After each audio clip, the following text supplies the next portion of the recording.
ડીસા તાલુકાના માલગઢ ગામનો યુવાન આર્મીની ટ્રેનિંગ પૂર્ણ કરી વતન પરત ફરતા આર્મી જવાનનું ભવ્ય સ્વાગત કરવામાં આવ્યું.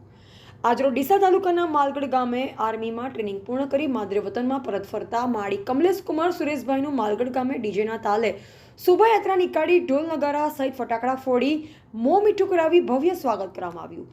આર્મીને આપણા દેશની આન બાન અને શાન કહેવામાં આવે છે. કડકડતી ઠંડી હોય કે પછી ધોમધોકાર તડકો હોય કે પછી ભર ચોમાસાનો વરસાદ હોય, દરેક ઋતુમાં હર હંમેશ આર્મીમેન અડીખમ ઊભા જોવા મળે છે. ત્યારે હર હંમેશ દેશવાસીઓની રાત દિવસ જાગી પણ ભારત દેશની રક્ષા કરતા નજરે પડે છે અને દેશની સરહદને સાચવનારા, દેશના સપૂતો, દેશનું રક્ષણ કરનાર ઇન્ડિયન આર્મીને સેલ્યુટ છે. આજરોજ ડીસા તાલુકાના માલગઢ ગામના માળી કમલેશ કુમાર સુરેશભાઈ માદર વતન પરત ફરતા માળી સમાજના લોકો તથા ગ્રામજનોએ ભવ્ય સ્વાગત કર્યું. માલગઢ ગામનું ગૌરવ એવા કમલેશભાઈ સુરેશભાઈ માળી આર્મી ટ્રેનિંગ પૂર્ણ કરી માલગઢ પરત ફર્યા ત્યારે માલગઢની દેશપ્રેમી જનતાએ ડીજેના તાલે શોભાયાત્રા નીકાળી આર્મી મેનનું સ્વાગત કરવામાં આવ્યું.